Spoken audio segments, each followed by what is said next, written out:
Hello everybody, welcome back. This is James. Welcome back to the layout.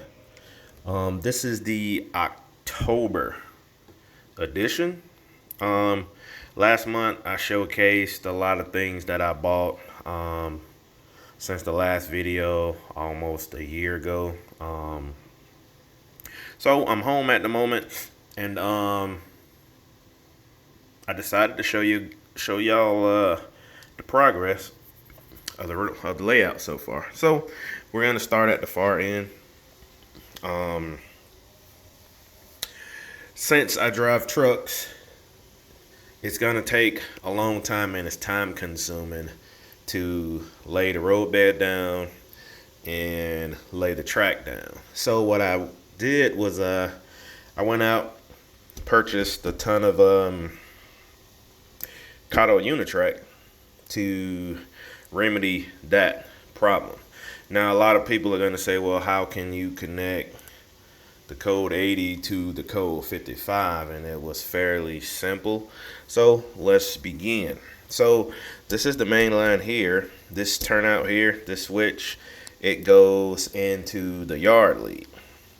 And this is the yard lead right here.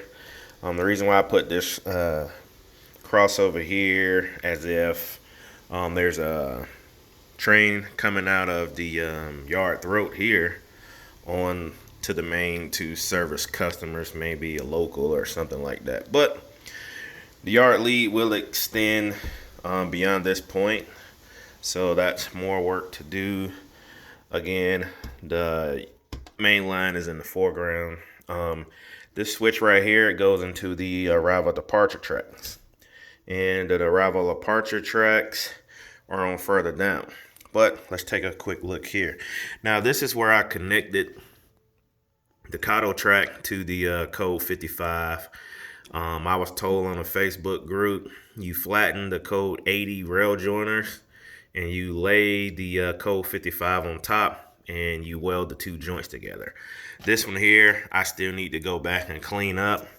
But this one here is superb. There's no bump, no drop in the electrical current going through. So this one here is solid. Now this goes into the yard throat.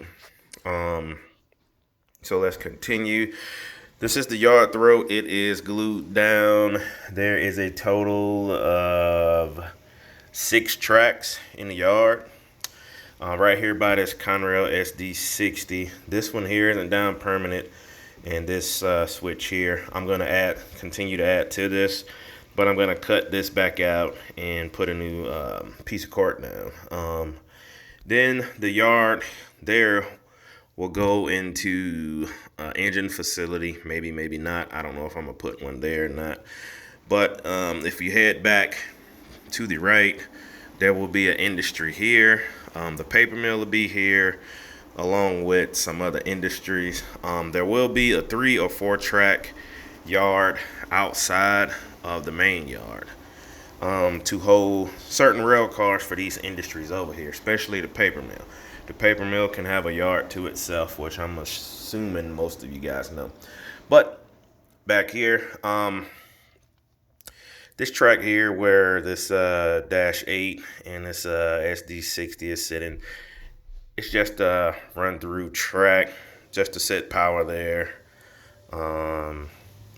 But this turnout here, this is the crossover to arrival departure track number 2, and this is number 1. Most of the yard is intact.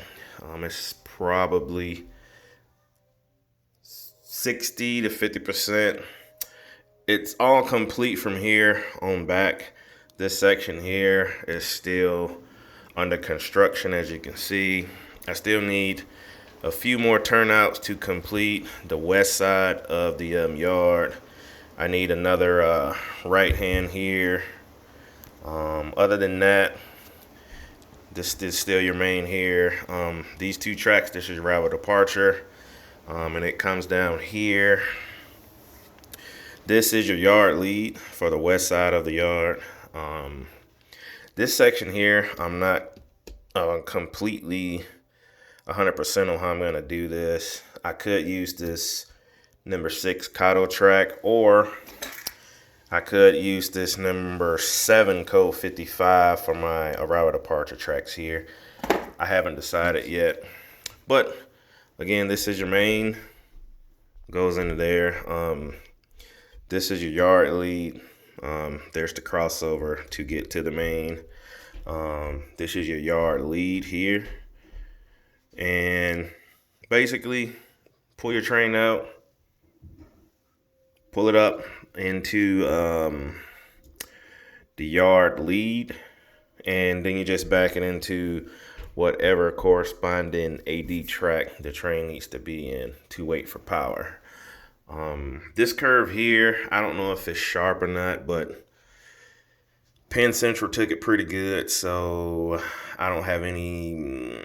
Maybe I got a few 64-foot reefers, but I think they can take it. But in this section here is the lift out section. This is the old HO track. I still need to take that up, but that's in due time. But for now, that's there. The yard lead is in the back. I may continue it to go straight to the wall or somewhere over here. I'm just not positive yet. But the AD track is right at 10 feet from this mark on down to where it connected at down there. And the yard is 8 or 7.5 feet, not including the yard throat. But from here on back to the corresponding spot, which is right here, that's about 7.5 feet. And then you add the yard throat to it. So other than that, everything seems to be okay at the moment. That is the only industry I bought here recently, and that will go on the back side. There's nothing to show back there. On the back table, it's just clutter everywhere. So other than that, that is the October layout update. I'm gonna try to have another one up soon, so bear with me. I will see y'all next time. Peace.